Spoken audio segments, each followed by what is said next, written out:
Fala galera do CodeCad, meu nome é Thaleson e hoje nós vamos aprender um novo tipo de repetição, o laço for. Vamos entender a estrutura básica de um for, como ele funciona. Vamos ver mais dois comandos bem interessantes para se utilizar em laço de repetição, que é o comando break e o comando continue. E depois vamos resolver algum exercício utilizando o conhecimento que nós adquirimos nessa aula. Vamos para a prática? Estou aqui no CodeBlocks. Vamos criar o nosso arquivo. Vamos salvar como CodeCad 08.cpp. Criar ou incluir nossa biblioteca IOStream. Agora utilizar using namespace std e escrever nossa main. Vamos lá. Hoje nós vamos ver o for. O for é bem semelhante ao while, com algumas pequenas diferenças. Vamos lá. Como é a estrutura do for? Nós vamos escrever uma inicialização, ponto e vírgula, depois uma condição, depois uma atualização ou incremento. Como assim, cara? Como assim eu vou escrever uma inicialização, depois uma condição, depois um incremento? Vamos comparar isso aqui com o while. Vamos lá.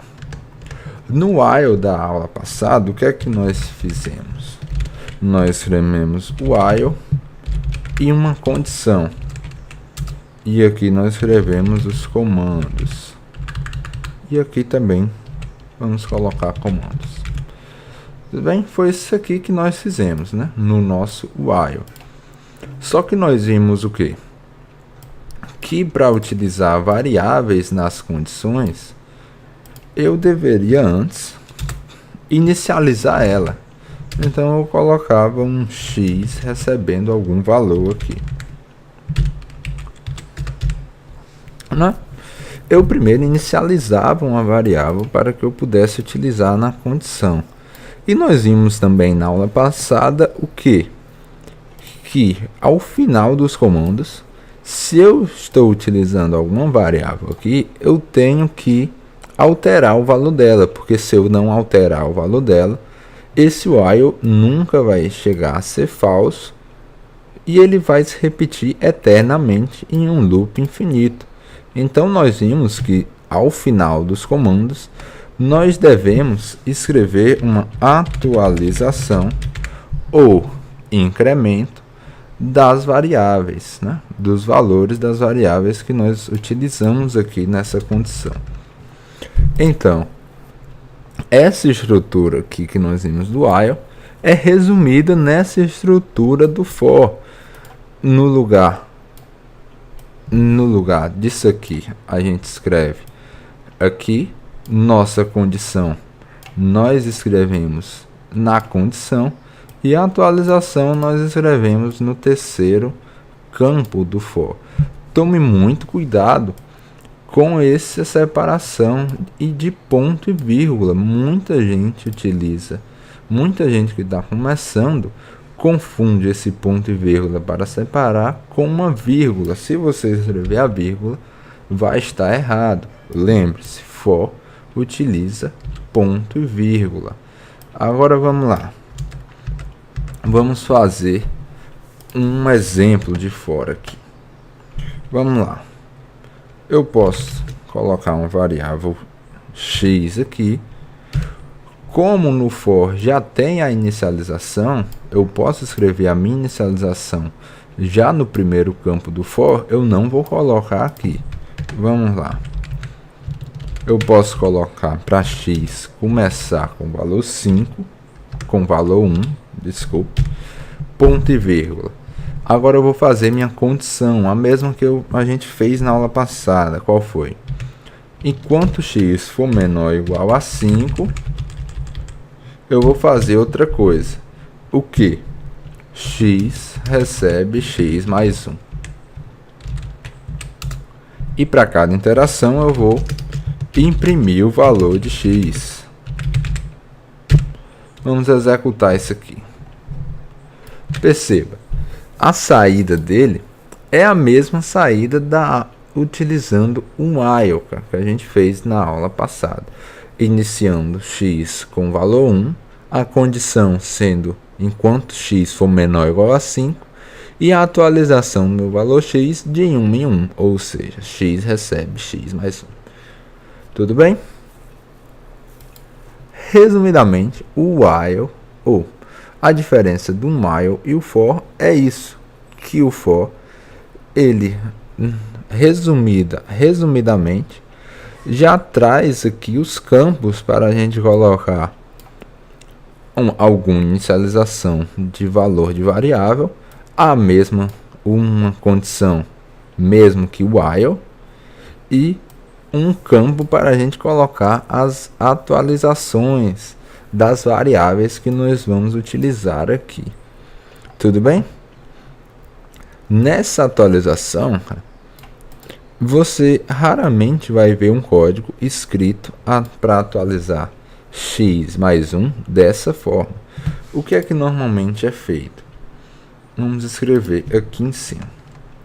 Você escrever x recebe x mais 1 também pode ser escrito da seguinte forma: x mais mais. Você escrever isso tem o mesmo efeito de você escrever isso. Normalmente, isso aqui é escrito x mais mais, uma variável mais é a mesma coisa de você estar escrevendo que a variável vai receber o valor dela mais 1, ou seja, vai aumentar em mais 1 o valor dela. Caso você queira diminuir o valor dela, ou seja, colocar para x receber x menos 1, você pode escrever de forma semelhante disso aqui, ó. Você pode escrever x menos menos. Aqui você vai estar falando que uma variável x vai diminuir 1 do valor dela. Tudo bem?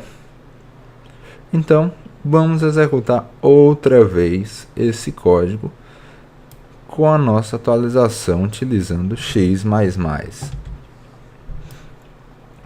Perceba que são os mesmos valores, esse código é a mesma coisa do antigo, só mudou a forma de escrita. Sempre que eu escrever x mais mais, eu estou querendo falar que eu vou aumentar mais 1 no valor do meu x. Ou seja, escrever uma variável mais, eu estou falando que eu vou aumentar o valor dela em 1. Muito bem. Vamos ver dois novos comandos, o comando break e o comando continue. Esses dois comandos só podem ser utilizados dentro de lá de repetição. O que é que esse comando faz? Quando ele é executado, o lá de repetição em que ele está dentro é encerrado. E quando o continue é executado, o lá de repetição automaticamente vai para a próxima interação. Vamos ver como isso funciona na prática. Dentro desse lá de repetição, primeiro vamos utilizar o comando break. Vamos fazer o seguinte: quando x for igual a 2, execute um break. Lembrando de eu colocar um ponto e vírgula ao final dos comandos. Vamos executar isso aqui. O que é que vai acontecer? O x começa com 1, imprime o valor de x. X não é 2, então esse if não vai ser executado.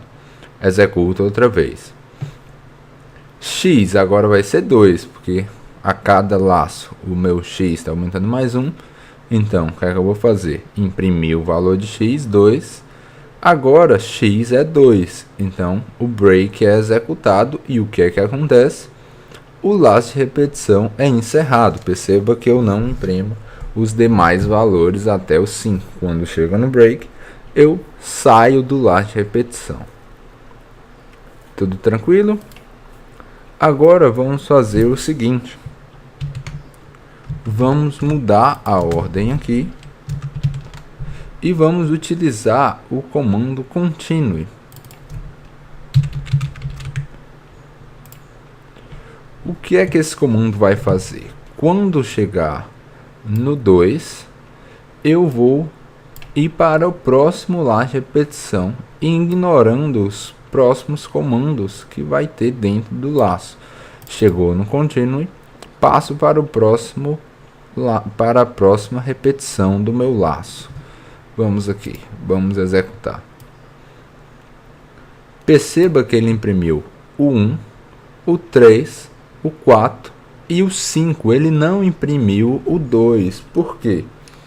Porque quando chegou no x igual a 2, ele verificou que x era realmente igual a 2 e executou o comando continue, ou seja, passe para a próxima interação do meu laço e ignore os comandos que estão posteriores ao continue. Então ele não imprimiu o meu x quando ele é igual a 2. Tudo bem? Tome muito cuidado ao utilizar o continue e o break, pois eles só podem ser utilizados dentro de laço de repetição. Você não pode utilizar nenhum dos dois fora de laço de repetição. Tudo bem? Agora, sabendo dessas coisas, vamos praticar. Vamos para o exercício. Agora vamos exercitar o laço de repetição for resolvendo um exercício. Vamos resolver esse exercício CAD Score. Esse exercício, o resumo dele é o seguinte: ele vai dar uma pontuação inicial P e N variações de pontuação. Depois vai informar quais são as variações de pontuação que aconteceu e é para você imprimir a pontuação final.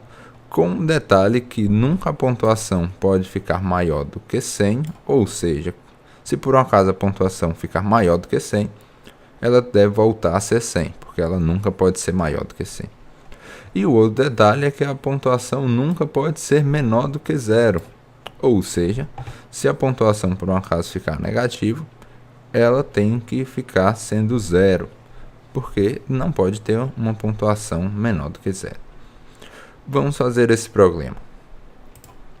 Primeiro vamos ver quais variáveis nós vamos utilizar. Vamos utilizar uma variável P para ser a pontuação, o N para ser quantas variações de pontuação vão existir, e uma variável V, que vai ser a variação de pontuação. Agora vamos ler o P e o N. Pronto, já li a qual a pontuação inicial e quantas variações de pontuação vai existir. Agora, para fazer repetir N vezes, para que eu consiga ler N variações, eu posso utilizar o laço de repetição for. Para isso, eu utilizo for, declaro uma variável i para começar sendo 0, enquanto i for menor do que n, e mais. Fazendo isso aqui, eu faço tudo que eu escrever entre as chaves repetir exatamente n vezes, né? Porque o i vai ter os valores de 0, depois de 1, de 2, de 3 até n-1. De 0 até n-1 vai repetir n vezes. E cada repetição, o que é que eu vou fazer? Eu vou ler qual é a variação de pontuação, aplicar a variação de pontuação à minha pontuação e checar. Se ele ficar maior do que 100, volta a ser 100. Se ele ficar menor do que 0, volta a ser 0. Então vamos fazer isso. Vamos ler a variação. Lemos a variação. Vamos aplicar a variação na minha pontuação, ou seja, P vai receber P mais a variação. Se por um acaso P ficar com um valor maior do que 100, o que é para acontecer? É para ele ser 100, né? Porque o máximo é 100. Então, se ele ficar com um número maior do que 100, a gente faz ele voltar a ser 100. Se por um acaso P ficar negativo, menor do que 0, ele não pode ficar negativo. Então, o que é que a gente vai fazer? Vamos fazer ele ficar sendo 0. Muito bem, aqui eu já li N variações, né? Isso aqui está repetindo N vezes. Cada uma das repetições eu vou ler um valor, aplicar, verificar se passou do 100 ou se ficou negativo. E agora falta só eu imprimir, né? Vamos imprimir qual a pontuação final. Para isso, uso o comando cout. Vamos executar isso aqui. Vamos pegar um caso de teste.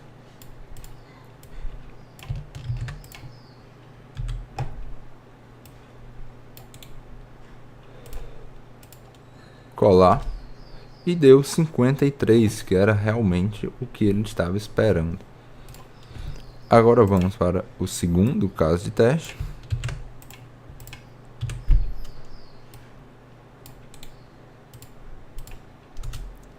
E realmente deu 22, que era a resposta esperada para esse caso de teste. Agora vamos submeter nosso código. Basta copiar o código, ir no aviãozinho aqui em cima, enviar a solução, colar o nosso código aqui e enviar. Nós somos redirecionados para nossas submissões. Nossa submissão está sendo julgada e foi aceita. Espero que vocês tenham gostado bastante dessa aula.